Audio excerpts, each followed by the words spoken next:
Mullins Center in Amherst, Massachusetts. It's Quinnipiac University hockey.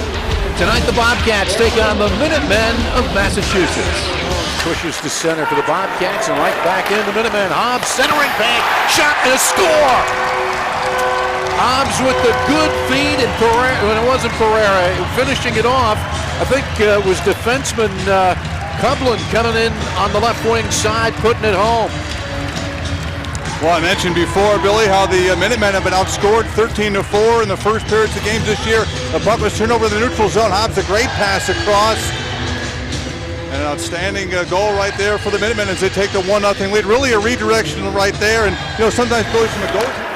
Good hustle by Sheary after the point. Phillips the shot. Adam Phillips blasting it from the blue line. And UMass has taken a 2-0 lead. Well, Billy, it seemed like kind of a harmless situation right here. The puck goes back to the point, and again, a quick release, and I think that's one that Hartzell may have been temporarily screened, or at least something he'd like to come back. A good low shot to the far side, and he really laid into it and gives the Minutemen a 2-0. That's Phillips letting it rip and scoring. I don't know if Pereira got a piece of it in front, but Phillips lets it rip, and UMass with a power play goal. Phillips really let it go. It looked like it may have changed direction in front, but they switched sides there. You see the puck come up, but he has a heavy shot. Watch again and see if we can see. I think it hit a Quinnipiac stick, so that would be Phillips getting his second of the night. Big Adam Phillips, the 6'6" freshman, drills his second goal of the night. Right. Yeah. Buharovich. It hit Buharovich's stick and came up over the shoulder. On the ice, broken. There's a shot, score! He banks it in off the post, Joel Hanley. And the parade of defensive goals continues. UMass leads it 4-0. And once again, a goal from a defenseman who happens to be a freshman.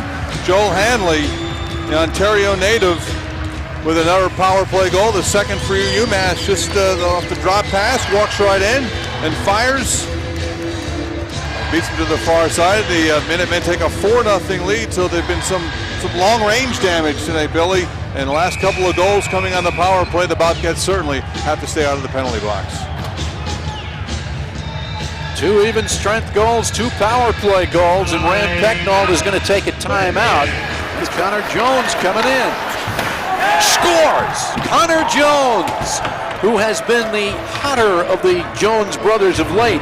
Kellen got his season off to a great start, but it's Connor, the guy that is hammering in the points right now, and he gets the Bobcats on the board. Well, I've really been impressed, Billy, at what the Jones brothers have done, regardless whether it's been Arndt or Zuravinsky on their line. And Hansen at first almost caught with the puck in the neutral zone, but Connor jumped on it, took it in, and went to the far side to beat Dankton for the Bobcats' first goal, the power play goal. Again, a good shot, beat him into the 5-hole, and the Bobcats are on the board. Almost for 200. This beats the 200. Score! Goodness gracious, it was redirected again. I don't know if it hit a skate or a stick, Reg, but UMass has that 4-goal lead back again. Well, they win the face-off in their offensive zone. And again, as you said, it was redirected. We'll see on the replay who may have gotten a stick or what have you on it. There's the shot, and it was hard to tell right there if it was a Quinnipiac player. It looked like it may have been a Quinnipiac player again. Clark going right to left, and the puck off the deflection goes to his right. So it is no more for his glove. Zuravinsky scores! Dropped by Connor Jones, and Zuravinsky with the goal. Well, there's the early goal. It comes at the 19:09, 51 seconds into the third period. Zuravinsky off the drop pass gives the Bobcats that second goal that Rand Pecknold talked about. And Jones into the zone. Beautiful, pretty drop pass, and Zuravinsky just buries it. And, you know, I think Rand really likes Zuravinsky playing on this line. And again, as we talked about earlier, the only reason he broke it up was because he needed some balance. With their second win in a row. 2 goals in the first period, 3 more in the second, and they beat the Bobcats 5-2. Well, it doesn't get any easier for the Bobcats either, Billy. They go back into ECAC play next weekend, and I think a little time off here to kind of gather themselves. They scored a couple of goals today. They've won 7 games, so it's not like they haven't won it all this season, but they clearly they were outplayed today.